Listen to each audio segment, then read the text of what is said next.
예수님이 사람들이 한 번도 타본 적이 없는 어린 나귀를 타시고 예루살렘에 들어가십니다. 예수님이 예루살렘에 들어가시는 모습은 일반인들은 다 그렇게 하고 들어갑니다. 그러니까 일반에 조금 돈 있는 사람들은 나귀를 타고 예루살렘 성문을 통과하는 거죠. 우리가 생각하는 예루살렘 성문, 그러면 아치로 이렇게 만들어져 있는 돌문, 오늘 연상하지요.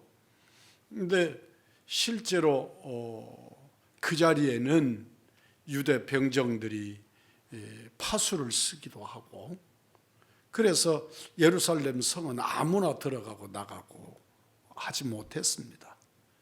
그래도 파수를 써도 유대인들은 아무나 드나들어야 내 나라지요. 그런 예루살렘 성문입니다. 그러니까 그 자리에 나귀를 타고 예루살렘 성문을 통과한다는 건 너무나 당연한 것이고 보편적인 일이고, 특이하다 그러면 오히려 말을 타고 그 성문을 통과하는 사람은 정말 높은 사람이거나 하여튼 그런 사람들이겠지요. 그러니까 예루살렘 성문을 통과해서 예루살렘 성 안으로 들어간다는 것은 유대인들에게는 참 보편적인 일입니다. 그런데 성경은 그 장면에 대해서 예수님께서 예루살렘 성에 들어가신 일을 3번이 기록이 돼요. 3번이 기록이 되고, 그리고 3번째 예루살렘에 들어가시는 장면이 지금 오늘 본문 바로 앞에 있는 장면입니다. 예수님이 그 나귀를 타시고 벳세다라고 하는 곳에서 들어가시는 거죠. 그렇게 들어가신 예수님이 뒤에는 사람들이 호산나 호산나 왕으로 오시느니여, 그렇게 자기들이 외치는 메시지가 무슨 말인지 잘 모르지만 하여튼 그들은 구세주라고 호산나라고 외치면서 예수님의 뒤를 따르는데, 예수님은 예루살렘 성문을 통과해서 그 성문이 꽤 높은 곳에 있거든요. 이렇게 높은 곳에 성문이 있고, 성문 안을 통과하면 내리막길로 쭉 내려가서 그 예루살렘 구시가지로 이렇게 내려갑니다. 그러니까 그 예수님이 통과하시는 성문은 꽤 높은 지대에 있습니다. 산성, 예루살렘 성 자체가 산성이니까 그렇게. 그런데 그 산성 덩어리를 타고 돌면 다윗성 맞은편에 예루살렘 성이 큰 산 2봉우리로 되어 있어요. 그래서 다윗성이 있고 예루살렘 성전이 있고, 그렇게 하는 것을 우리들이 표현하는 대로 다윗성 그렇게 표현하고, 그 자리가 감람산 중턱이에요. 그 중턱 윗부분의 맞은편으로 보면 우리들이 말하는 감람산이 있고, 그 감람산에는 예수님께서 마지막에 이제 기도하시고 땀방울이 핏방울처럼 그렇게 기도하시고 체포당하시고 그러는 그 감람산이 다윗성 맞은편에 있어요. 그러니까 그 감람산 기도하시는 그 맞은편 바로 윗자리에 우리 예수님이 그렇게 예루살렘을 바라보시고 우셨다고 하는 그런 곳이 있어요. 그곳에 가니까 예루살렘 그 다윗성이 한눈에 이렇게 내려다 보여요. 한눈에 다 내려다 보이고, 그 예루살렘의 예수님이 우셨다는 곳 그 자리부터 그 다윗성 앞자리까지는 하얀 무덤이에요. 돌로 만들어진 무덤이에요. 이스라엘 사람들의 무덤은 이렇게 노출되거든요. 그러니까 우리가 생각하는 것처럼 흙을 파서 그곳에 이렇게 시신을 넣고 입구를 막는 이런 경우는 굉장히 부잣집들이 그런 무덤을 썼고, 일반인들은 석관같이 그렇게 만들어서 위에 뚜껑을 덮어서 그냥 난들에 이렇게 놓아두는 것이면 그게 이제 세월 속에서 분해가 되는 거죠. 그런데 그런 그 돌 무덤이 예수님이 우셨다고 하는 그곳부터, 눈물교회라고 하는 곳으로부터 그 다윗성 앞 골짜기 앞까지가 그냥 하얀 우리들이 바라본 화강암 석관들로 꽉 차 있어요. 참 원고 없는 얘기입니다만 그곳을 바라보면서 참 인간사 허망함 뭐 이런 걸 느낄 수 있죠. 왜냐하면 그 자리가 왜 무덤이 되었을까? 이 자리가 그 엄청난 역사가 있었을 자리에 이 자리가 왜 무덤일까? 근데 이유는 아주 간단해서요. 우리 예수님이 재림하실 때 다윗성으로 오신다고 하고 그렇게 믿는 거죠. 성경 어디도 그 자리라고 표현하지 않지요. 그렇지만 자기들은 그렇게 믿고 예수님 재림하실 때 제일 먼저 일어나고 싶은 거예요. 제일 먼저 부활해서 주님 맞이하고 싶어서 그 예루살렘 성 바로 앞에, 예루살렘 성전 바로 앞에 그 무덤이 엄청나요. 뭐 아무리 이쁘게 깨끗하게 해놔도 무덤이잖아요. 그래서 그렇게 무너진 돌조각들도 많고 참 그렇습니다. 그곳에 서서 우리 주님이 우시는 거예요. 오늘 성경은 우셨다 그렇게 표현을 하시지만 오늘 한번 보세요. 41절 가까이 오사 성을 보시고 우시며, 그렇게 그냥 간단하게 우시며 그렇지만 원어로 쓰이는 클라이오라고 하는 단어는 이렇게 그냥 눈물을 쭉 이렇게 흘리는 그런 눈물이 아니라 통곡, 그런 의미예요. 그러니까 사실 성경은 우시며 그랬지만 아주 소리내서 엉엉 그렇게 우신 거예요. 그렇게 우시고는 그렇게 소리를 내서 우리 예수님이 그렇게 우시는 장면이 성경 어디에 있어요? 오히려 우리 주님은 십자가에 달리셔서도 표현을 안 하시잖아요. 끝까지 입을 다무셨잖아요. 그런데 오늘 성경은 뭐라고 말하냐면 너도 오늘 평화에 관한 일을 알았더라면 좋을 뻔하였거니와 지금 내 눈에 숨겨졌도다. 그 평화가 누구냐면 그 샬롬이 예수님이에요. 예수님을 믿고 예수님을 영접했으면 그들에게는 평화가 약속이 되는 거지요. 그런데 그들이 그 이 평화이신 예수님을 거절하고 예수님을 십자가에 못 박을 거란 말이죠. 그리고 난 다음에 여러분들 한번 보세요. 44절 너와 및 그 가운데 있는 내 자식들을 땅에 메어치며 이게 무슨 말인지 아시죠? 여러분 메어치는 것 한번 어떻게 하는 게 메어치는가 한번 보여주세요. 그렇죠. 어깨너머로 잡아서 어깨너머로 내려치는 거. 그러니까 자기 자식들을 원수들이 사람을 내 자식을 발을 잡거나 손을 잡고 맺혀서 죽인단 말이에요. 그렇게 죽일 거다. 그리고 조금 더 해보세요. 돌 하나도 돌 위에 남기지 아니하리니 돌 위에 돌 하나도 남기지 않는다. 그래서 돌과 돌이 겹치지 않는단 말이지. 얼마나 파괴가 극심했으면 돌과 돌이 겹치는 일이 없도록 파괴될 거란 말이죠. 얼마나 우리 주님이 지금 여러분들 우리가 생각할 때 앞으로 되어질 일을 내가 좀 미리 알았으면 좋겠다. 그렇게 애견 그런 능력이 있었으면 하는 생각을 하지만 우리 예수님이 이 통곡의 눈물을 흘리시는 배경이 뭐냐면 이 광경을 보시는 거예요.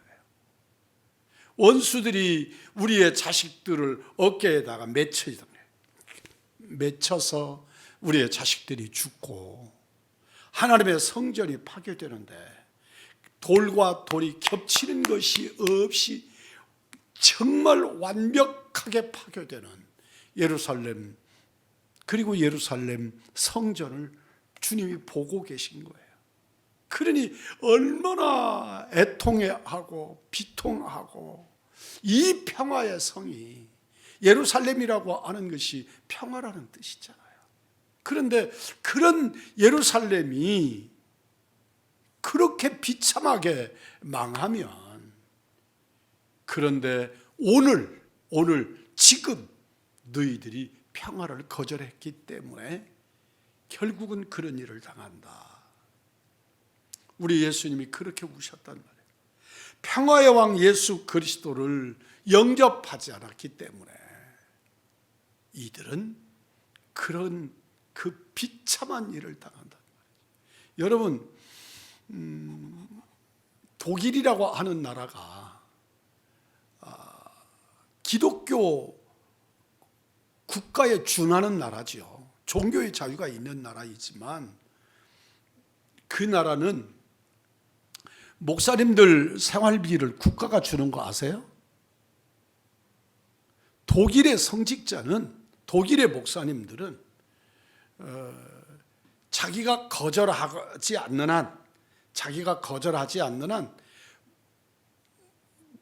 독일 성직자로 등록이 되면, 안수 받으면 그날로부터 그 생활비가 국가로부터 나와요. 독일이 기독교 국가라니까요. 프랑스는 가톨릭 국가고, 아니 그렇게 말하는 것은 제가 정확한 말은 아니에요. 왜냐하면 종교 자유가 있는 나라니까. 그렇지만 가톨릭 중심 국가예요. 독일은 기독교 중심 국가고요. 영국은 기독교 중심 국가고. 그렇거든요.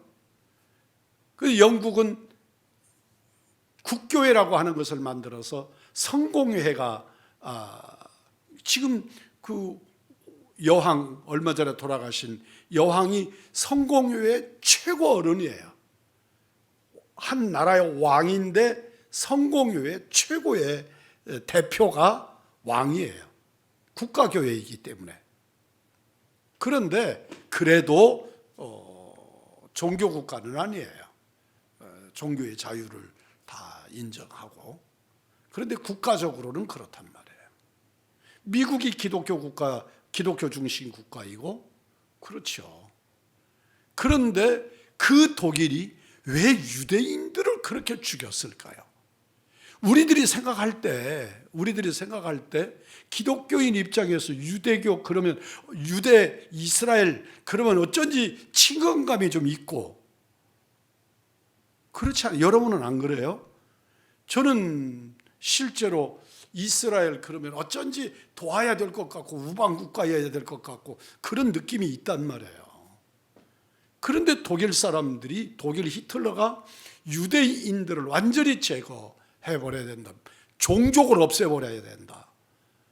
그런데 그때 당시에 독일 가톨릭 교회, 독일 기독교 다 히틀러 정책을 찬성했어요. 왜 그런 일이 생겼을까요? 그들이 갖는 가장 보편적 명분은 예수를 죽인 자들이에요. 예수를 죽인 민족이에요. 그래서 유대 민족은 없어져야 된다고 생각하는 거예요. 이 얼마나 아이러니인가 한번 생각해 보세요. 그런데 오늘 본문의 말씀을 보면 그들이, 내 자식들이 어떻게 죽을 거라고요? 어깨로 맺혀서, 돌에다가 맺혀서 죽일 거다. 죽는 건 다 똑같은 죽음이라고 생각해도 그래도 죽음도 존중이 있어요. 존엄이 있어요. 그래서 군인은 총으로 아주 고통을 줄이고 단번에, 민간인은 교수형으로 딱 그렇게 정해져 있어요. 그 외에 다른 방법을 쓰지 않거든요. 그런데 유대인들은 그냥 가스실에 넣어서 그 시체도 다 유린하고 뭐 설명할 방법이 없잖아요. 엄마, 아빠, 아들 한 자리에 다 가스실에 집어넣어서 온 가족을 한꺼번에 600만을 죽였으니 그건 뭐 어떤 방법으로 어떻게 했겠어요? 상상을 한번. 오늘 본문의 말씀을 보면 실제로 예루살렘은 평화가 아니라 칼의 도성이 되었다는 거지. 오늘 이 예수님의 평화를 거절함으로써. 그런데 이 말씀을 우리에게 적용 한번 해보세요. 이 말씀을 우리에게 적용을 한번 해보면, 여러분, 우리가 예수 믿지 않고 지옥을 가면, 우리가 예수 믿지 않고 지옥 가면 우리들의 멸망은 어떤 것이었을 것인가를 한번 상상을 한번 해보세요.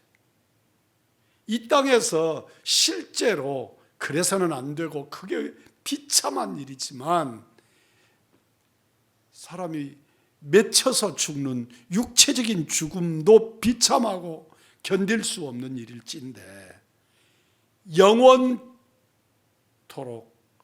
멸망의 지옥에 가서 사는 거 정말 끔찍하고 두려운 일입니다. 오늘 42절에 내 눈에 숨겼다고 말씀하시는 것은 기회를 놓쳤기 때문입니다. 기억하셔야 돼요. 우리가 기회를 완전히 놓치는 거예요. 예수님을 십자가에 못 박고 다시는 예수님에 대하여 그들이 어떤 기회가 그들 가운데 임하지 않는단 말이에요. 우리 인생이 예수님의 십자가가 단회적인 것이듯이 오늘 우리들의 인생도 단회적인 것이라는 것 잊으면 안 돼요. 다음 생에는 쓸데없는 말씀. 그건 정말 헛된 꿈을 꾸게 만드는 거예요. 어리석은 것이. 다음 생이란 존재하지 않아요. 그래요. 다음 생이라고 하는 말을 어렵게 또다시 쓰고 싶다면 그것은 영원한 천국을 다음 생이라고 설명할 수 있을지 모르지요.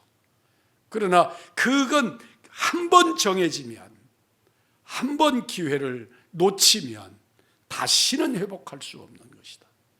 그래서 우리의 가정을, 우리의 자녀들을, 우리의 부모님들을, 우리의 친구들을, 사랑하는 사람들을 주님에게로 데려와야 하는 거예요. 이들처럼 우리 주님은 그 모습을 보시고 그 자리에서 통곡하신 것입니다. 말씀을 이미 드렸습니다만 예루살렘에 임할 가공할 멸망을 우리 주님이 지금 보고 계신 거예요. 그리 미리 그 모습을 보는 게 얼마나, 우리 예수님의 십자가의 고난이 얼마나 크셨을까. 그 십자가를 미리 보고 계신 거예요. 그러니까 2중 3중으로 고통스러운 것이죠. 그래서 사형수들에게도요, 오후에 집행하는데 하루 전에 알려주지 않아요. 사형 집행 날짜를 알려주지 않는다고요. 잠을 잘 수가 없고 사람을 너무너무 괴롭히니까, 그래서 자기는 모르고 있는데 집행 날짜가 돼서 교도관들이 자기를 데리고 나가면, 그런데 내리고 나가는 방향이나 방법이 달라지면 오늘이구나, 이 순간이구나. 그리고 다리가 풀려서 못 걷는다잖아요. 그런데 우리 예수님은 그 십자가의 모습을 보고 계셨고, 주님은 그 십자가를 알고 계셨단 말이에요. 뼈저린 예루살렘에 임할 가공할 그 멸망의 그날, AD 70년에 이 일이, 지금 예수님이 말씀하시는 이 일이 그대로 일어납니다. 로마 황제의 아들인, 나중에 로마 황제가 됩니다만, 티투스라고 하는 장군이 예루살렘을 포위를 합니다. 그 자리에서 이 진압작전이 실패하면 자기가 차기 왕이 되는데, 황제가 되는데 지장이 있어요. 그래서 자기가 거느린 군단 전체를 동원을 해서 예루살렘을 포위하고 토담을 쌓습니다. 성경은 토담이라고 말씀하잖아요. 그 토담이라는 게 뭐예요? 성 앞에, 이게 앞에서도 말씀드렸던 것처럼 예루살렘 성이 산성이란 말이에요. 산 위에다가 성을 쌓아놓으니까 밑에서 보면 굉장히 저 밑에 골짜기에서, 흰놈의 골짜기에서 바라보면 그냥 끝이 안 보이는 높은 산성이란 말이죠. 그러니까 그 산성 아래까지 흙을 쌓는 거예요. 오늘날 생각해보면 참 무식한 방법이지만, 그러나 그보다 완전한 방법이 없지요. 자기들이 쌓는 건 아니잖아요. 유대인들 다 유대를 멸망시키는데 유대인들을 끌어다가 흙을 쌓게 하는 거예요. 그런데 그 유대인들을 써야 되는 이유가 뭐냐면, 로마 군인들이 그리고 다른 사람들을 쓰면 그 예루살렘 성에서 화살을 쏘거나 다른 방법으로 병기를 사용해서 성을 쌓는 사람들을 죽이고 또 그걸 못하게 막을 수 있잖아요. 그런데 가능하면 예루살렘에 살고 있는 사람들의 성 밖에 살고 있는 가족들, 그 사람들을 불러다가 노역을 시키는 거예요. 죽이면 내 가족을 죽이는 것이고, 그래서 그들이 1년씩 2년씩 흙짐을 날라다가 쌓아서 토담을 쌓는 거예요. 그리고 성을 그냥 걸어 들어가는 거예요. 걸어서 상대방 성으로 넘어가 버리는 거예요. 그렇게 토담을 쌓는다. 오늘 성경은 그렇게 말하잖아요. 그렇게 해서 예루살렘 성을 완벽하게 다시는 재건할 수 없을 만큼 그렇게 무너뜨렸어요. 왜 돌과 돌이 겹치지 않았을까요? 로마 군인들에게 소문이 나기를, 예루살렘 성전은요, 돌로, 벽돌처럼 쌓아올린 돌로, 화강암 돌로 쌓아올린 성전이거든요. 근데 그 성전은 내부는 다 금으로 발랐다. 돌과 돌 사이에 우리가 세멘 콜타르 이렇게 하고 벽돌을 쌓잖아요. 그 콜타르가 다 금이라는 거예요. 그렇게 소문이 나니까 로마 군인들이요, 창과 칼을 들고 벽돌 한 장 한 장을 다 띄었다고요. 그리고 그 자리에 있는 콜타르, 그 금부치들을 다 가져간 거예요. 무려 이 성은요, 40년 동안 건축한 성이에요. 아니, 성이 아니라 성전이. 예루살렘 성전을 헤롯 왕이 40년 동안 지었다고요. 그렇게 지은 성전을 AD 70년에 로마 대장군 티투스가 완벽하게 점령하면서 그곳에 성전의 돌과 돌이 겹치죠. 사모님과 함께 그곳에 갔는데요, 그곳에 가서 지금 예루살렘 성전에 남아있는 것이 성벽, 서쪽 성벽 하나가 남아있는 거예요. 서쪽 성벽 하나가 남아있는데, 거기서 검은 베레모 같은 그런 거 쓰고, 여자는 못 가죠. 남자들만 갈 수 있어요. 여자들은 들어가는 선을 그어놓고 못 들어가게 해요. 그런데 그 자리에 이 쪽지에 써서 우리로 말하면 조국의 회복을 위해서 예루살렘 성전이 다 무너져서 없잖아요. 지금은 예루살렘 성전의 회복을 위해서 쪽지에 적어놓고 기도문을 적어놓고 그리고 거기다가 이마를 대고 지금도 서쪽 벽 예루살렘 성전의 서쪽 벽 거기다가 머리를 대고 울면서 기도해요. 우리 예수님이 통곡하셨던 그 통곡의 이유가 오늘 유대인들이 지금도 그 자리에 이마를 대고 2000년이 지나간 지금도 울고 서 있는 유대인들의 모습을 그곳에 가면 볼 수 있습니다. 사랑하는 성도 여러분, 그 예수님의 눈물이 오늘 여러분과 저에게 적용되지 않기를 원합니다. 우리 예수님의 눈물이 우리에게 회개의 눈물로 역사되어지기를 원합니다. 우리 예수님은 그곳에서 당신이 평화이신데 당신을 십자가에 못 박아 죽임으로써 기회를 완전히 상실해버린, 그리고 예루살렘의 가공한 멸망을 보고 계시는 훗날에 히틀러를 통해서도 600만의 유대인들이 죽임을 당하는 평화를 깨뜨린, 평화의 기회를 놓쳐버린 그들에게 일어나는 절망들, 여러분 그 예수를 영접하고 그 예수로 평화를 이루어서 우리 주 예수 그리스도로 멸망이 아닌 천국을, 영생 그리고 영원을 약속받으시는 은혜의 성도들, 하나님의 성도들이 되시기를 주님의 이름으로 축복합니다.